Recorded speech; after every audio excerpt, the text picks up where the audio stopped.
Hello,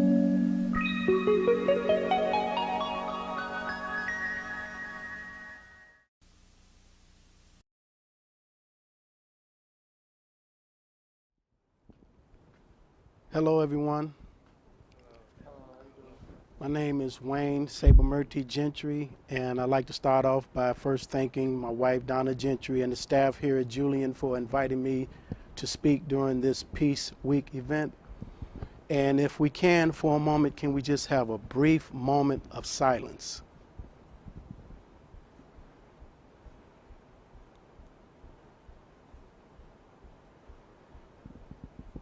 Thank you. I come here today to speak a little about healing, the importance of history, self-knowledge, and culture. And then I have some handouts I want to give everyone with some critical questions that we can go over. And I have a selection of books that I'm recommending that everyone obtain a copy of. That's very important and critical to us learning about ourselves, the essential identity that we are. And healing, the word healing is related to wholeness, and it's related to health, of course, and it's also related to holy. To heal means to become whole, and health is so important at all levels and dimensions of our being: physical, emotional, mental, and spiritual. And the healing that we need is all of them. And to me, what can bring healing at all levels of our being is the inclusion of elements of our culture, which is something that is missing from us in how we're living and establishing relationships within our respective communities. Culture is very, very, very important. It's shared meaning. It's the glue that holds a people together. In fact, interesting enough, here where we are living in this nation, there's really no such thing as American culture. America is a country where you have a multiplicity of ethnic groups living and expressing themselves out of the context of their respective culture. That's why you have Asian communities, Italian community, Chinatown, Greek town. Everyone is expressing themselves out of the context of their culture. And it's a fact that actually, if you research the historical movements of people across the earth, you will never find any instance where people have not carried with them elements of their culture with them. And this is also true of us. When we were captured and put into a European enslavement system, sent to Brazil, to Caribbean islands, to America here, we had elements of our culture with us. But of course, we know what happened was that culture was suppressed. We were not allowed to speak our language. The history and knowledge of our rituals and traditions and customs of our people was erased from our minds through generations of suppression. And we're still suffering from that tremendously. That's what's missing among our people, that's needed as a healing factor so that we can grow and develop and move and progress as a people and restore peace in our communities. By suppressing our culture, the only way that that could be accomplished by those who oppressed us and enslaved us, they had to take away the knowledge of our history and our tradition. That's the only way that you can dominate and control a people, because you can't control and dominate a culturally aware people. And we are always, at all times, being absent of the knowledge of our culture, being dominated and controlled. And when you're constantly undergoing experiences of domination and control, that leads to tension and stress. And tension and stress, when they lead to levels of thresholds beyond which you can endure, you're going to be desperate to try to find some relief from that. And out of that desperation, if you can't find any immediate relief, then you're going to become frustrated. And frustration is anger plus feeling powerless to bring about a change. And power itself is the ability to bring about a change when needed in spite of opposition. And this is something that you see prevalent within the African communities, that we don't have the power to bring about changes when needed. And we definitely have a lot of opposition, a lot of opposing forces trying to keep us from bringing the necessary changes that we need that will make us move forward as a people.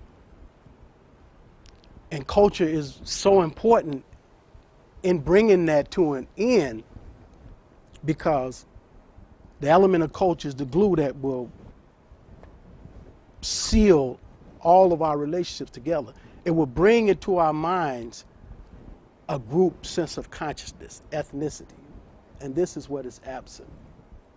And we have to, in this round table talk, be very frank about what our predicament and our condition is. And I'm going to allow, of course, everyone to speak, and I want to make myself available to ask questions that anyone has come here with. But there's no way to get around the fact that what you see happening within our communities is happening because we don't know who we are. We've lost the knowledge of our culture.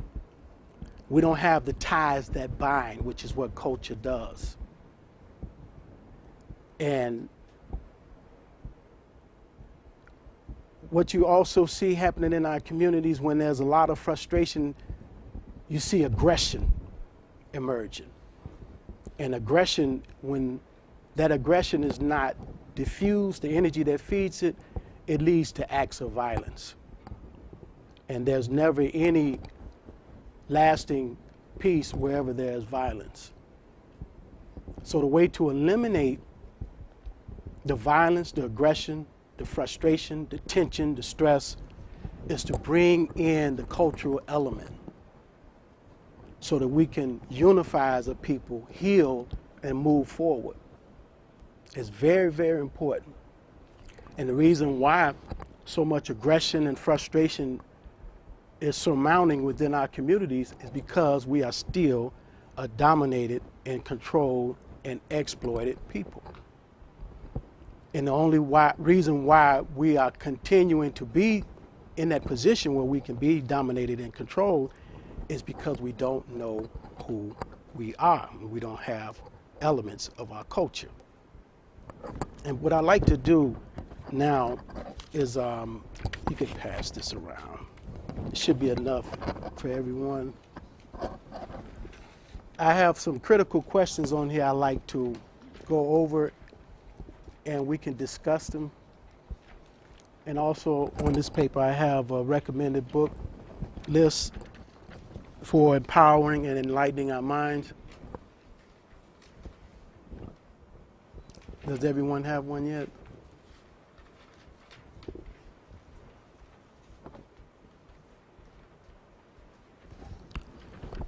Let's look at this first question.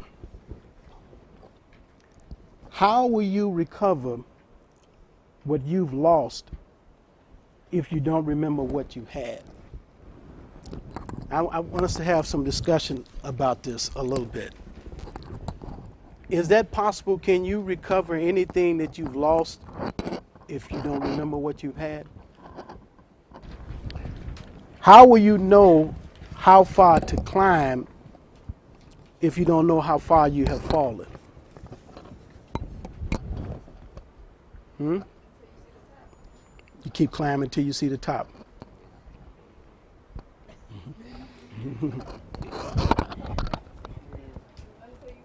Until you see the top. So you need to know what the top looks like, right? You have to know when you're at the top, because there could be levels where you feel that you are at the top. Okay, I've arrived here, I'm at the top. But there could be a level beyond that. You need to know how the top looks. Right. I believe that, like, when you're climbing, like, and you reach like different levels, there is no top. Like, there's always a way to get better. There's always a way to increase your knowledge and go further with anything. Mm-hmm. There's no way you can just stop, so there is no top. Mm-hmm. But if you fall and you started from a place, that's what I mean by top in terms of how far do you have to climb, where were you before you fell. So the sky is the limit. You're right in that sense, definitely. I would say the bruise that you receive from the fall. What I'm trying to do is connect this to culture. See, what made me come up with this question a long time ago when Bush was the president, that was a long time ago, I think it was 2004, 2005, he was trying to change Black History Month to African American History Month. And he was trying to change this focus to whereas there would only be a focus within the African American experience. So now that cuts us off from our heritage and our lineage with Africa. And more specifically and more importantly, ancient Egypt, because ancient Egypt is an African culture and it represents classical Africa at its pinnacle peak and height of civilization. For those of you who do not know, ancient Egypt is an African culture. The pyramids, the temple, the civilizations, the height of knowledge, everything that was birthed over there was created by African people.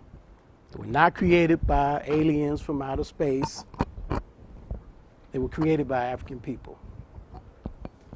Yes, you had some. That's another misnomer, right?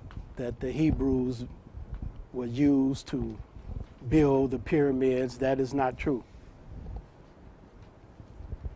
So just for the interest of time, we need to know that our culture and civilization starts in ancient Egypt. And when you look to ancient Egypt in terms of the knowledge that the ancient Egyptians had in building those pyramids and building those temples with the shafts lined up, the constellations of the stars, and everything that they were doing, in fact, everything that informed civilization and culture in its highest sense was learned from the study of ancient Egypt. They even have a science called Egyptology that's created to study ancient Egypt. And Egyptology, though, is not a science of study that works in our benefit.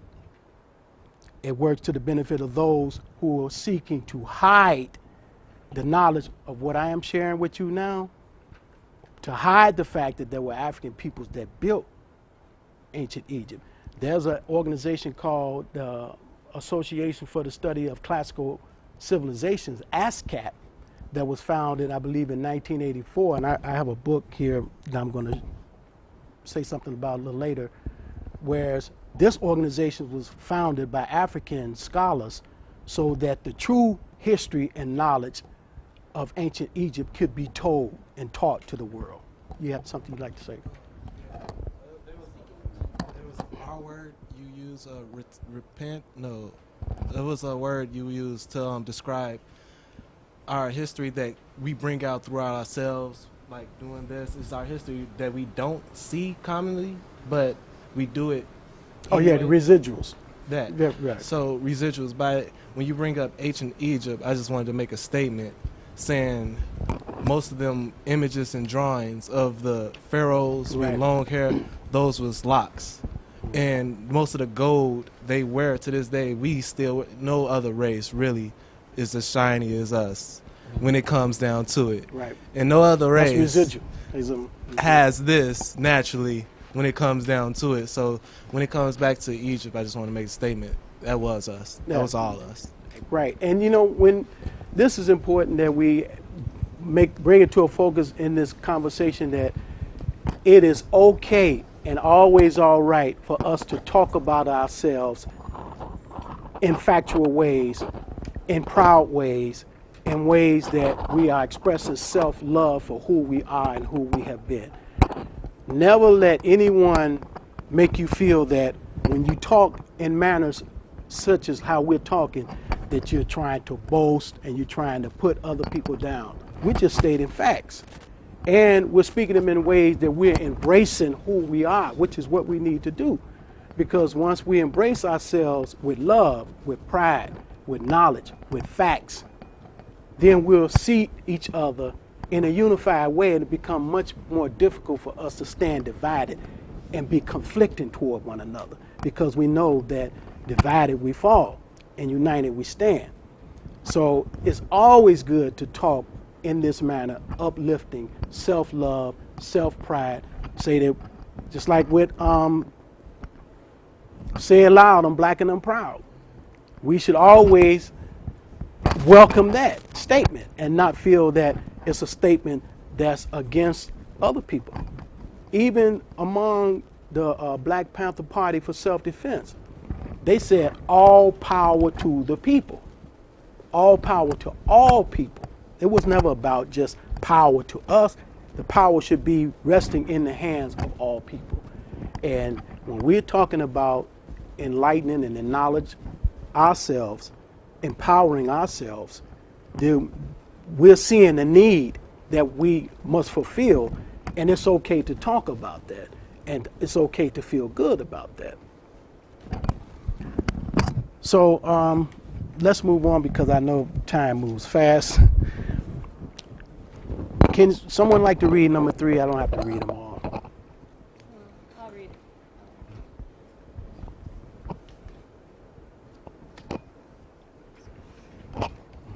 How can you understand the world in which you live if you don't know who you are? That's the most important question there. And I like this question. Mm-hmm. Me personally, I like this question because it's a lot of truth in this question, and I feel like a lot of the things that's going on today are because we don't know who we are, Right. and we're basically lost. Like some of the young generation, lost, Right. and we need guidance.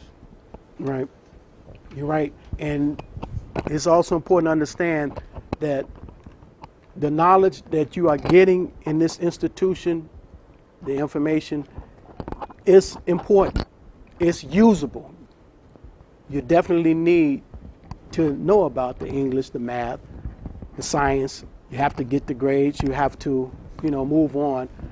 But you also need another type of education and knowledge that you bequeath on yourself. You have to become self-knowing as to who you are, a knowledge that comes from the center of the culture that has brought you into being. In fact, education itself is never really something that's intended to be done outside the context of culture. There's no such thing as a standard body of education that's applicable to everyone universally, irregardless of their culture. That doesn't happen. Culture is supposed to be at the center of your whole education experience. So if there's not enough culture that you're receiving within this particular school, then you have to make sure that you get the education that you need that's going to help you to solve your problems, that's going to be rooted in your culture. And that's going to be the education that we get for ourselves.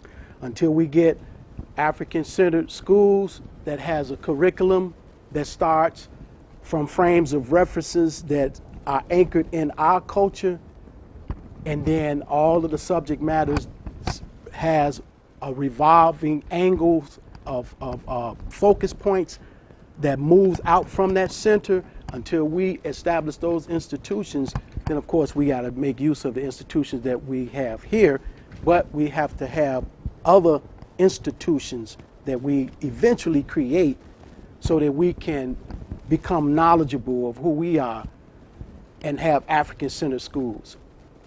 That's very, very important. How can you understand the world that you live in if you don't know who you are? You're not going to do that, because who you are, if you're ignorant of that, okay, we have about 5 minutes. So I'll just complete my statement. If you're ignorant, and ignorance just means that you're absent of knowledge. It don't mean that you can't learn. That's a word that a lot of people have a wrong connotation with that word. It don't mean that you can't learn. It just means that you're absent of a knowledge of something. If we're ignorant of who we are, then that ignorance is going to project itself out into everything that we seek to make sense of. So the world in which we live in will be seen on the other side of that ignorance. It's going to be filtered through that, and there will be no clarity. If you're confused about something, you're trying to make sense of something, you have to first clear up that confusion. If you're trying to see clearly something that's on the other side of a screen, you have to clear up and then see clearly. If you're confused and you don't know who you are, you have to bring clarity and understanding and knowledge to who you are first, and then you'll be able to see everything else. You'll be able to see the world for what it is, because the world that you're seeing and the world that you're relating to is a projection from that ignorance. So that's very important. In the last one, I might as well stick with this, and we can talk about this another time. Number 4, I'll read it. How can you understand the present and have a clear vision of what lies ahead in the future if you don't know the truth about your past and where you came from?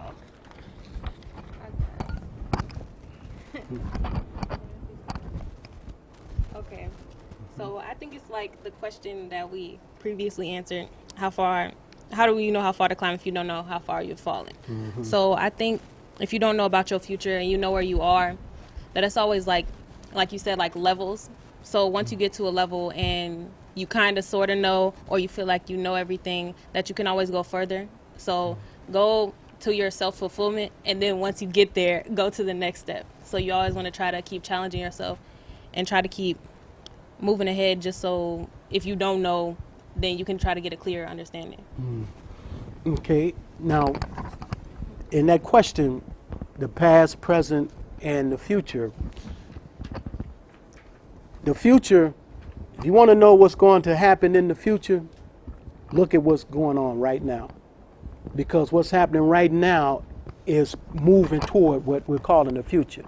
If you want to understand what's happening right now, then you look at the past, because what has happened in the past has brought about the conditions that make up what we're calling the present.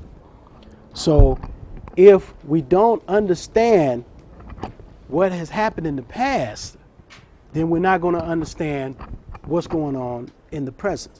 And if you don't understand what's going on right now here in the present, you won't be able to create a clear vision of what's going to happen in the future.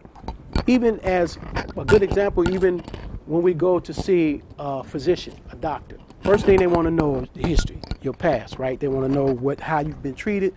They want to know before they move forward, before they do anything to you right now, they need to know what has already been done to you. And they will, right? Am I right?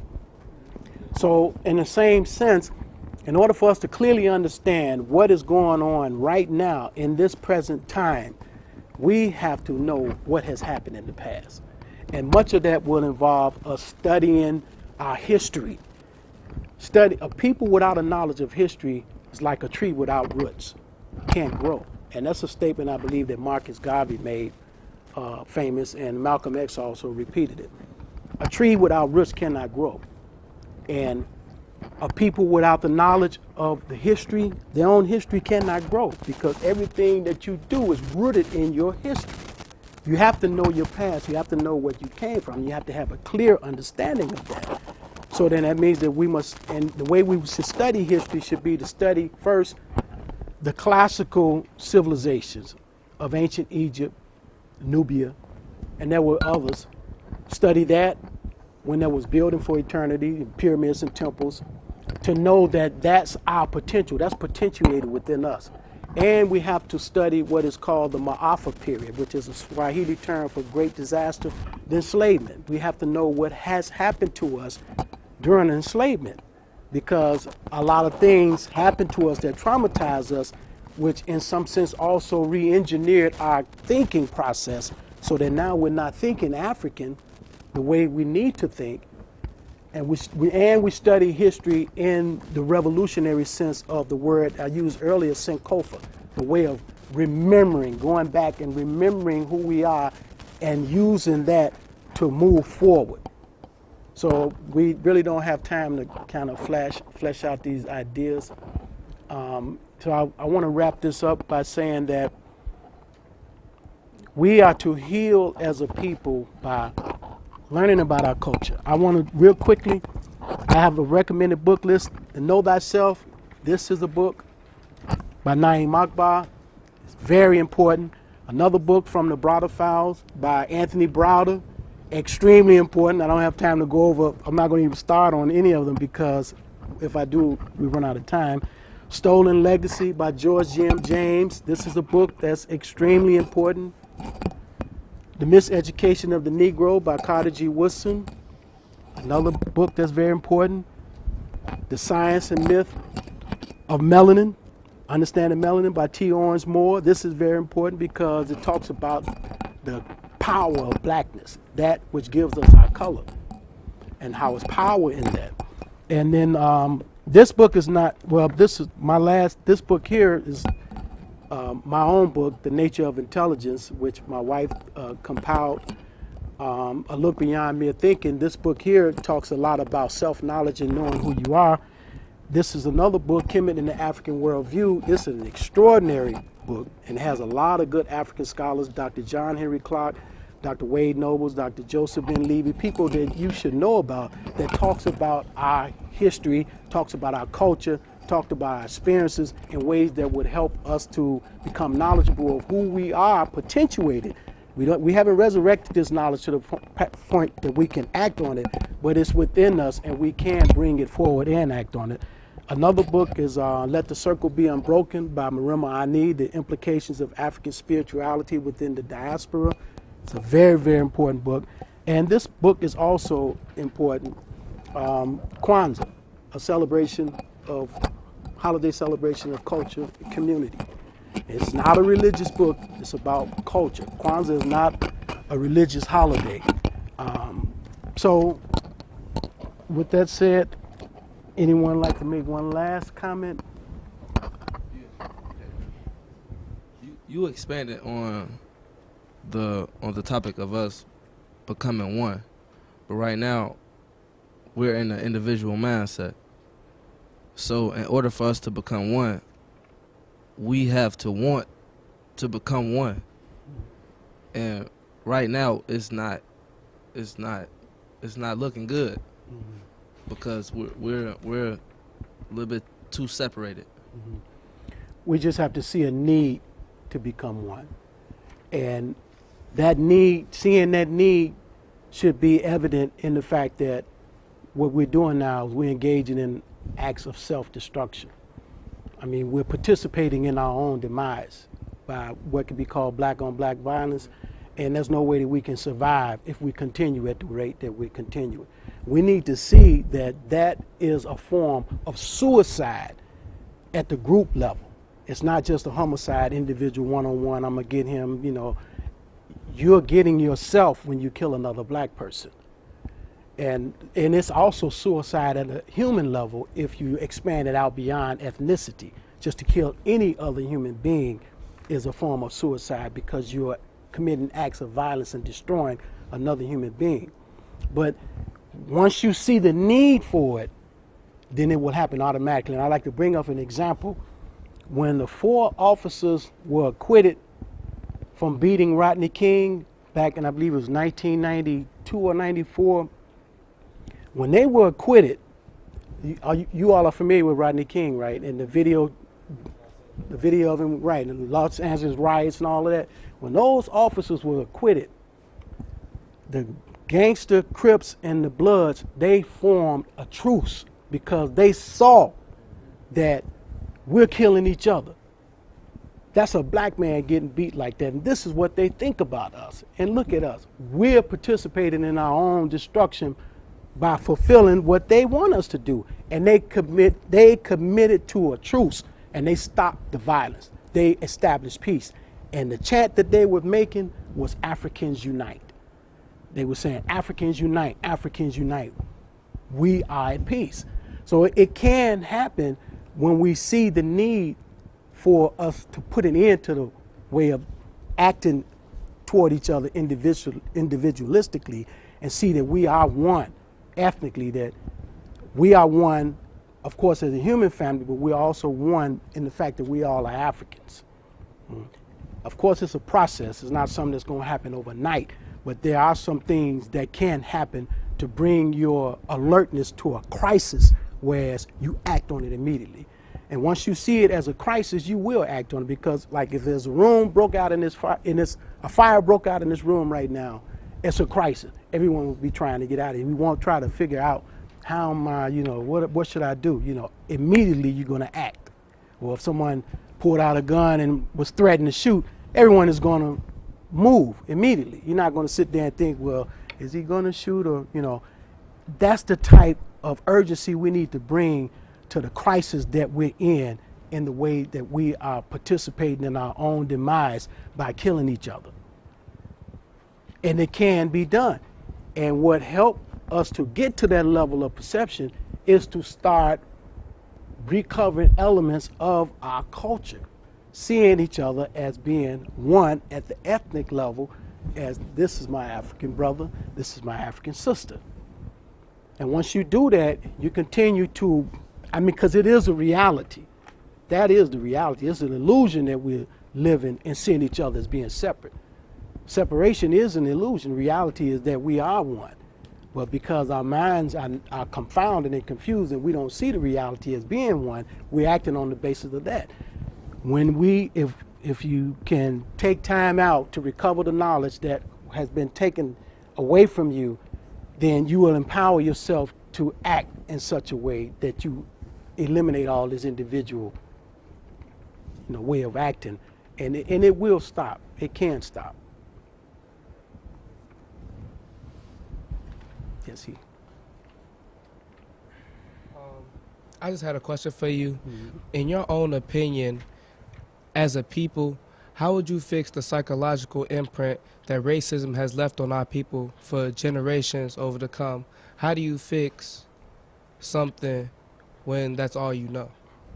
This is all just about everything what we're talking about. That's the key.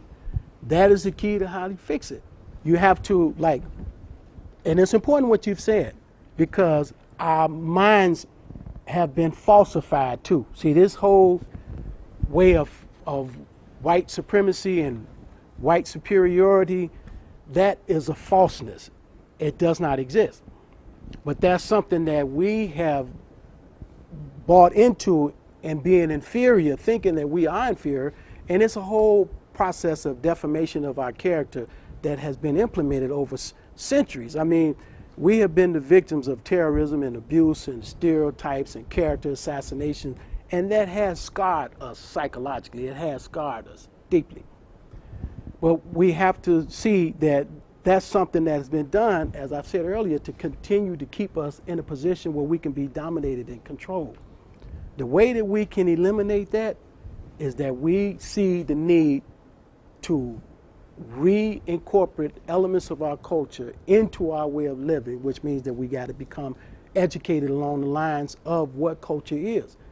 What has happened in African history that has made us who we are, beyond the enslavement experience, because we've been made over again here in America, really taken away from who we were. And I'd like to show an image, if I can, in this book. I'm reminded of that speaks to what I'm talking about by imagery. See this image right here.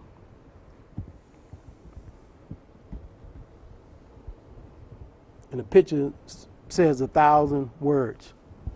See, this is who we were, and this is who we still are. Once we recover the knowledge of who we are, this is how we will stand. And this is where we have fallen. And this is where we are now still mentally. Yeah, I can pass it around. So the way to to way to heal and the way to correct the problems that we're faced with is through learning about who we are, recovering our culture. Because see, we really don't know what is potential within you. We don't know our potentials, and not knowing that, how can you bring forward that which is within you if you don't know what's within you?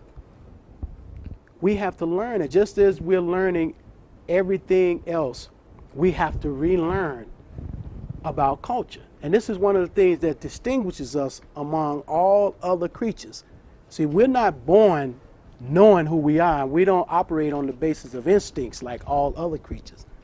We operate and we function and we learn on the basis of discovering who we are through culture and education. We have to be educated.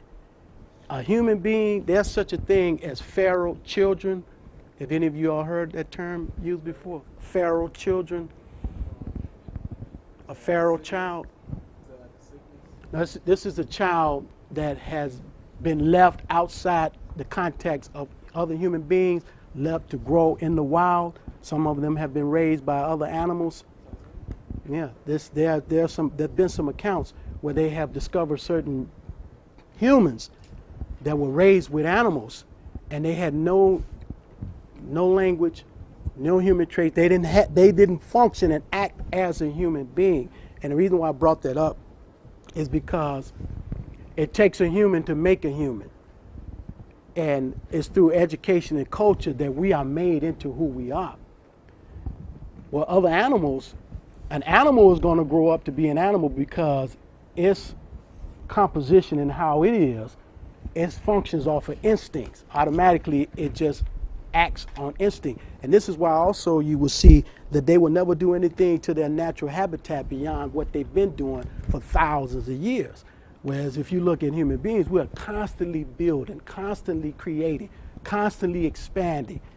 We are able to do all of that because of the unique type of mind that we have.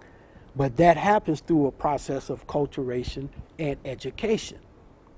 This is why we can make relationships not just among each other here on Earth, but we can make relationships with the Earth, with other planets, with other stars, with galaxies, with clusters. We can know things beyond just the sphere of where we live at.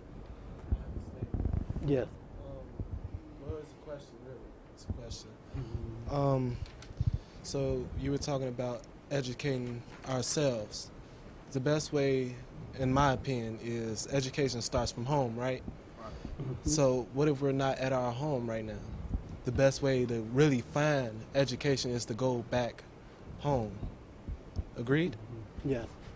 No. Well, that's interesting, and it is sad where, you know, are you speaking home in terms of, you're speaking just a general regular home, right? No. To my African home? Yes. No. Nuh-uh. Africa is in you. Africa lives in you. Your consciousness is Africa. Now, that's a whole nother talk in terms of repatriation, going back to Africa. But that's the term that they use that signifies that. But no, the best way to start is where you are at right now. Start with the burning desire. All you need is the desire to learn. And with that burning desire, you will find everything else that you need that will help you to learn all that you need. So if you have the desire from wherever you at, you're going to learn. There have been many African scholars that started with nothing, didn't have anything, that was impoverished, but they had that genius within them and they had that desire to learn. The Professor John Henry Clark, he was told by one of his teachers that you come from a people that have no history. His teacher was telling him that, and he was like, wait a minute now, you know, I got to have some kind of history. And that spurred him to want to find out about who he was and who his history was. And he became one of the renowned African scholars. Almost all of the African scholars now, they look to him as a beacon of light. This man is extraordinary and amazing in all that he recovered to talk about things that are truths about our history that has been hidden from us. and he didn't have anything. Do you think you can find the same knowledge here as if going back to Africa? Okay, when you saying here, what do you mean by that? So far as knowledge-wise, like, okay, we can do research here, we can do, but first person, first hand, like with Malcolm X went back. Right. Include that too. Start off first with the desire to learn, and just as I said, that's going to take you wherever you need to go to get the knowledge. And eventually, of course, you may make a pilgrimage. You may go to Africa. Anthony Browder, that's another thing that. Where's the book?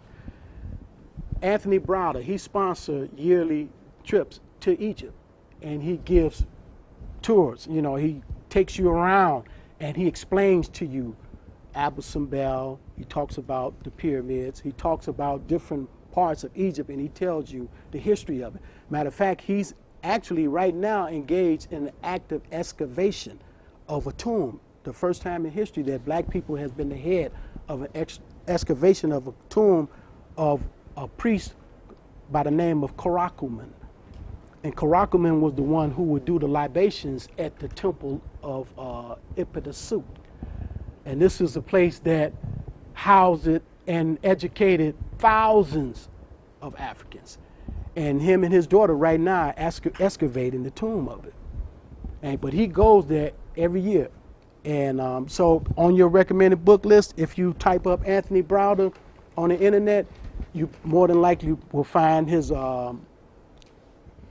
address, his website, and you'll see on his website how he makes annual trips to well, this is throughout the year. He makes trips to Washington, D.C. He has an Egypt on the Potomac trip where you can go to Washington, D.C., and he will show you how everything that's laid out there is an exact replica of what has been laid out in Egypt. And the reason why they did that, because there's a way that you can harness on the energy that can be made available by aligning up monuments and stones in lines of sight with constellations of stars. I mean, the pyramids themselves, the 3 pyramids of Giza, are lined up with the 3 pyramids of the stars of Orion.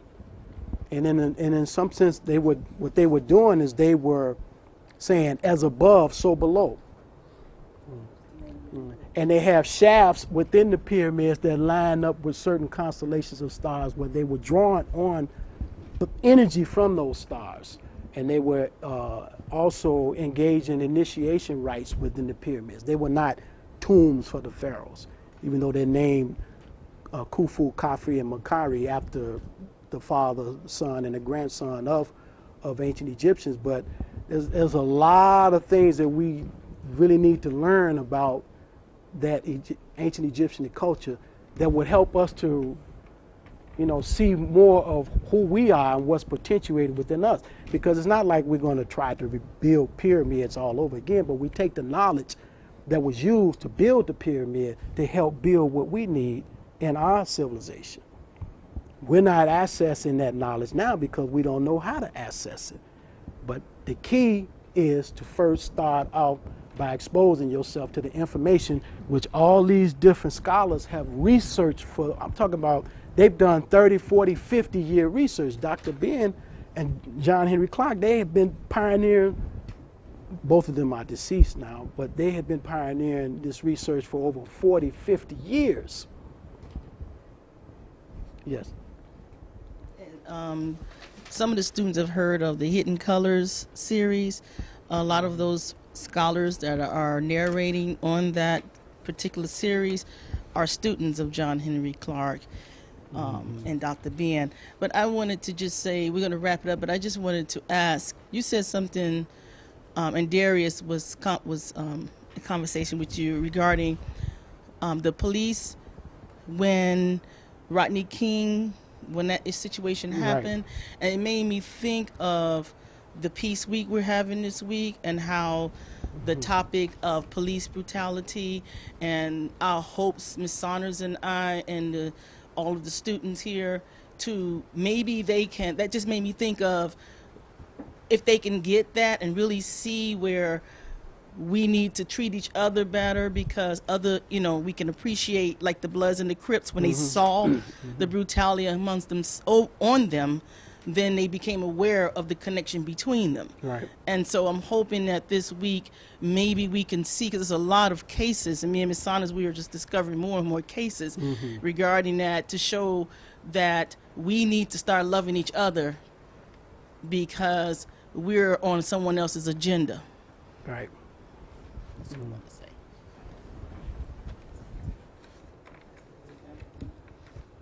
So this will be the last question. On the statement where you said that, what's his name? I forgot what you said. They was taking trips to Egypt and like telling them about the history and stuff.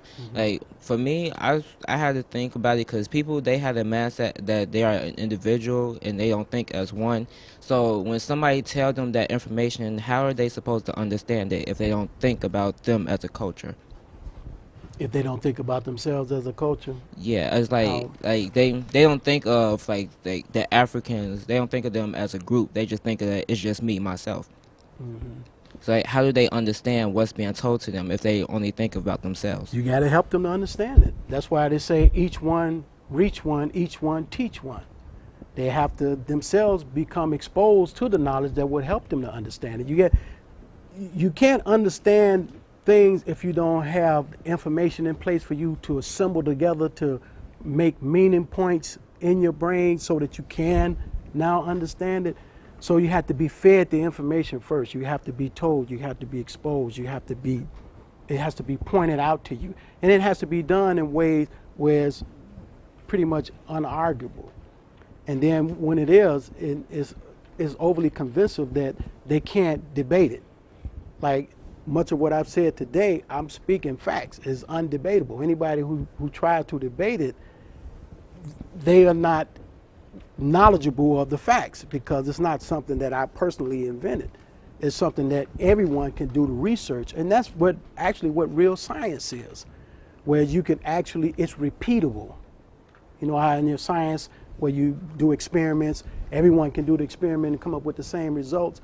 Well, you're going to come up with the same result in terms of your understanding of yourself as being an African person, that we are all one, when you do the research and you expose yourself to the information, as I have spoken about. And then I've been told that I have to wrap it up, so the person has to be exposed first. You got to give them the information. And then you're going to have some people that they're so damaged in terms of them scarred that they're going to first resist it, and they're going to want to deny it. They're going to want to keep denying it. You can't force it on them, so you just hope that something will happen to help them to wake up to see the importance of knowing this. So I'd like to thank everyone for inviting me out here, and I've enjoyed you all. Sorry that the time has gone by so fast that we couldn't answer all of the questions or talk a little bit more, but perhaps I can be invited again at another occasion and we can continue this discussion. Thank you.